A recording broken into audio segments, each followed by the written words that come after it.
E vi, não, aí vou devolver para perguntar depois para a doutora Amanda, mas que as pessoas vão ficando mais idosas, vão tendo mais riscos de questões inflamatórias. Quero saber se isso é verdade, até para eu me cuidar aí pela frente, né? As doenças inflamatórias, que temos aí a doença de Crohn e a retocolite, né? Elas têm 2 picos. Então, por volta de 20 anos de idade e o segundo pico por volta dos 60. Então, realmente existe esse risco mais aumentado nesse segundo pico. Então, ó, galera do mais aí, ó, dos mais, 50 mais, 60 mais, já tem que começar um trabalho preventivo antes, né? Com certeza. E uma coisa que você falou que eu acho muito engraçado é que quando a gente fala de outros órgãos, por exemplo, coração, se sentir uma dor no coração, você já vai buscar logo um cardiologista, né? Agora o intestino não. Antes, né? O intestino não, ele é negligenciado, né? Então as pessoas se automedicam, agora, deixa passar. Eu tive uma diarreia porque eu comi alguma coisa que me fez mal. Aí sai um sangue nas fezes, é porque eu tenho hemorroida. E vai protelando e às vezes atrasando um diagnóstico tão importante, né? Lorena, você é do tipo que toma aquele remedinho Flor no final? Nossa, qual? Eu tomo, na verdade, eu tomo remédio pra soltar meu intestino, né? Porque ele é muito preso. Preguiçoso? Bem preguiçoso, o meu é super assim, nossa, quando eu É uma das viajo, queixas então... mais comuns no quando eu consultório. viajo, então pode... Esquece. Ó, esquece. O que é muito péssimo, ruim, né? É péssimo, né? Porque... A gente viaja e sai da alimentação ali, da rotina, e também né? acho que é do conforto também, né? Não sei, da... Segurança do seu lar. do meu lar, né? Do seu trono. Exatamente. O meu é bem ao contrário, assim. Isso sempre foi acontecendo na minha vida toda e sempre tentei mudar, né? Às vezes tem aquela receita de vó, come ameixa, come fibra, que melhora. Mas acaba que eu percebo também, quando tem sempre uma mudança muito de lugar, assim, né? Como uma viagem, ou às vezes uma mudança também de algo que preocupa, né? É impressionante como que o intestino, né? Ele responde. Isso. O doutor, e a Lorena, ela é nossa curadora gastronômica, ela é influencer, ela... Parte do trabalho dela é provar de delícias, e muitas delícias, né, Lolo? Algumas nem tanto. Vamos estar aqui, né? Algumas nem tanto, né? Às vezes você come uma coisa que não tá muito afim, aí você experimenta umas coisas estranhas, esquisitas, então assim, mas é muita coisa, e eu realmente experimento de tudo. E tudo aquilo que é diferente acaba não caindo, às vezes, muito bem, né? É isso, é muita comida o tempo todo e muito tempero, dependendo de onde você vai, né, da proposta ali do restaurante ou do lugar que você tá, são temperos que são muito diferentes dos nossos, né, coisas que a gente não está acostumado a comer no dia a dia, porque no dia a dia você não come sempre grandes pratos, grandes refeições com grandes temperos, né, ingredientes muito especiais, assim. Isso acaba dando uma desandada. Essa desandada vai muito pro lado, ou de prender mesmo o intestino, é como se ele não captasse ali o que está recebendo, ou às vezes toda vez que passa mal é impressionante, aí ou solta muito, né?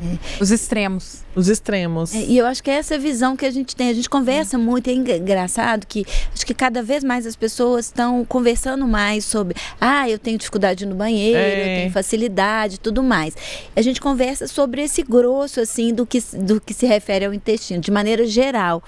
Mas a gente não fala muito dessas doenças, a gente, na verdade, doutora Amanda, nem conhece, né, essas doenças inflamatórias, intestinais. Eu queria que você contasse para a gente quais são essas doenças, as principais, e cada uma que a gente sabe, a Renata já citou aqui no início, mas quais são essas doenças e o que cada uma delas tem de sintomas, porque esses sintomas se misturam com sintomas de outras coisas do nosso dia a dia, por exemplo, dor abdominal, todo mundo tem, diarreia acontece com cada pessoa, cada coisa que come um pouquinho diferente. A gente justifica, né, Renatinha, esses sintomas por uma coisa muito do dia a dia, é porque não caiu bem esse tempero, essa comida, então é normal. Não né? pode mais passar familiar, muito batido até a pessoa ter de fato um diagnóstico, né? Então a pessoa fica ali vivendo com uma diarreia que vai e volta, aquela história, sem entender de fato o que tem. Então explica um pouquinho para a gente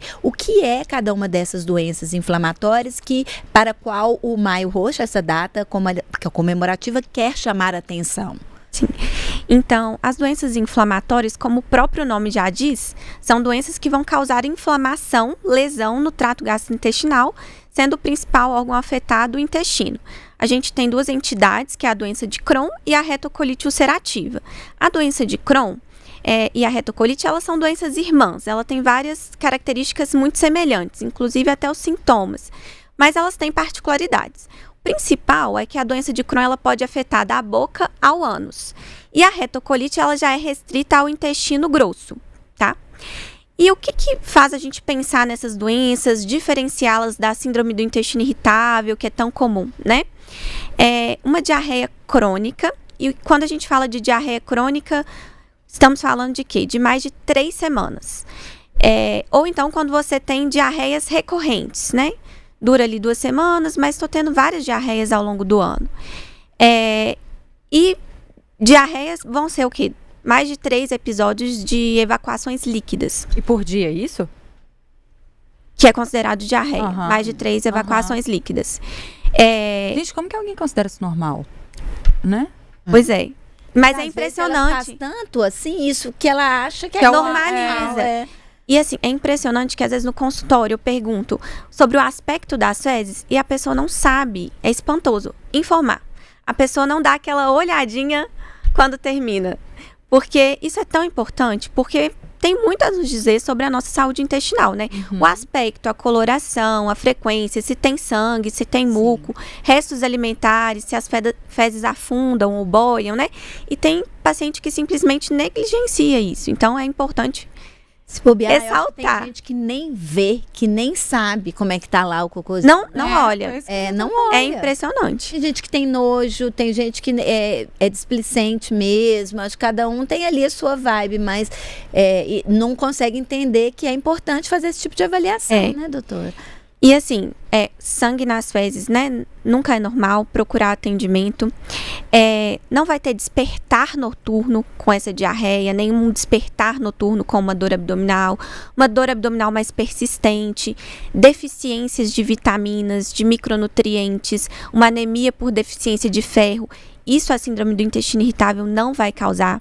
Ela também não causa alteração de marcadores inflamatórios, nem no sangue, como por exemplo o PCR, o VHS, e nem nas fezes. A gente tem um exame que chama calprotectina fecal. Mas as duas doenças causam? Tanto a retocolite quanto a doença de Crohn. E quando você fala da boca ao ânus, como é que seria isso, afetar da boca ao ânus? Não total, pode estar em uma dessas partes. Exatamente. E o que seria isso exatamente? O afetar seria o quê? A doença de Crohn, normalmente ela manifesta-se com úlceras. Na colonoscopia, quando a gente faz, esses pacientes vão ter inflamação, friabilidade e úlceras, né? Pode geralmente ter alguma ferida também? Sim, então, por exemplo, uma fissura anal que não cicatriza, um abscesso perianal recorrente, a gente também tem que pensar em doença de Crohn.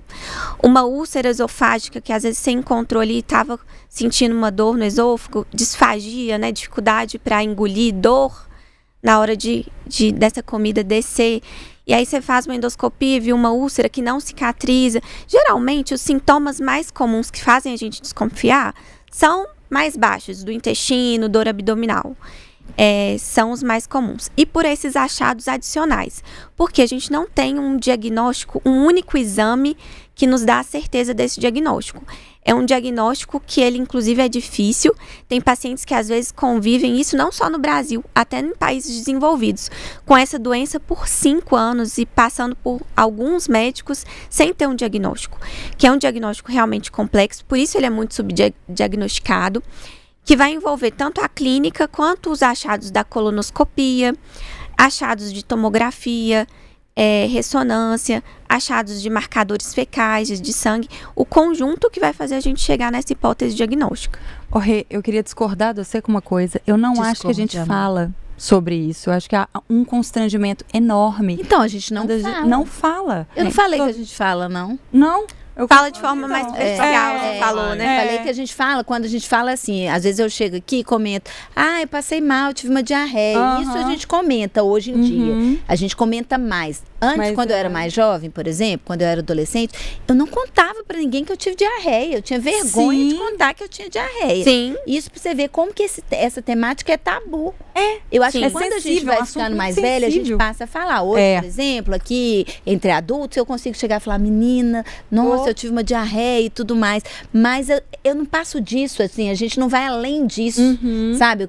A gente não comenta muito sobre intestino, como a gente comenta sobre outras doenças. É sobre isso que eu quis dizer, assim, que a gente não comenta sobre intestino, como a gente, sei lá, às vezes eu vou contar, nossa, fulano tá com uma doença, por exemplo, voltada para a saúde mental. Aí a gente chega e a gente comenta sobre doença, a gente fala mais, né? Depressão, nossa, afeta assim, assado. E essa não, ela passa, essas coisas relativas ao intestino, eu acho que elas passam mais batido, só ali no basicão. E por que, doutora? Porque a gente tem tanto pudor para falar da saúde do intestino. É engraçado, né? Eu acho que o fato também de ter poucas figuras públicas que abordam isso, o fato das vezes a própria pessoa negligenciar e não olhar suas fezes, né? Assim, inclusive, eu acho que foi um tema muito importante que se tornou mais falado depois que o Evaristo publicou aí sobre a doença dele, né? Porque a doença de Crohn e a retocolite, assim, você pergunta, quase ninguém conhece, né? Então, realmente, a gente tem que levantar esse assunto para popularizar e as pessoas prestarem mais atenção também nos seus sintomas, né? Então é tipo assim, gente, a gente tem que falar, todo mundo faz cocô, a verdade é essa, tá? Todo mundo faz cocô e a gente precisa falar de cocô. Exatamente. É isso, é uma coisa que parece, pode parecer, engraçadinho, mas não é. Não é. É sério, e assim, e eu acho incrível, é mais ou menos igual o sexo, né? Sexo, todo mundo faz, a grande maioria das pessoas faz, e sexo é um grande tabu. E a mesma coisa é falar sobre doenças que envolvem intestino ou sobre fezes, porque as pessoas veem como um tabu. Né? Como se, por exemplo, quantas vezes eu tive, aí eu tô aqui, vamos abrir o coração, né? Já que a gente abre o coração direto, essa coisa de ter vergonha de fazer cocô na frente, falar com as pessoas, falar com o colega, eu vou ali no banheiro porque eu vou fazer cocô. Ou quando você está num relacionamento, né? Principalmente aquela fase que você ainda não está na intimidade, a pessoa te chama para viajar e você pensa, nossa, como é que eu vou viajar com a pessoa? Porque eu vou ter que dividir banheiro. E aí tem gente que é sistemático para fazer cocô, é sempre no mesmo horário, a pessoa vai estar comigo. Então, assim, acho que a gente precisa quebrar um pouco esses tabus, porque essa quebra de tabus, eu acho que vai ser super importante para naturalizar, né, doutora Amanda? Naturalizar essa temática. Com certeza. E você falou aí de um tabu, né? Um diagnóstico diferencial que faz parte para a gente diferenciar a doença de Crohn, a retocolite, de sintomas baixos, muitas vezes, é colite por micro-organismos. E pode ser por DST, então clamídia, gonorreia. Então, às vezes, é importante o paciente contar para o médico, olha, eu pratico sexo anal, né? Então, às vezes, um diagnóstico diferencial que vai mudar totalmente a conduta, né? É a gente ir lá fazer um suave anal e identificar a clamídia, tratar, o paciente ficou livre da doença. Mas deve ser difícil, doutor, porque o povo não está falando nem que está fazendo, quanto mais contar isso. Mas a gente pergunta, né? Assim, o médico também tem que investigar.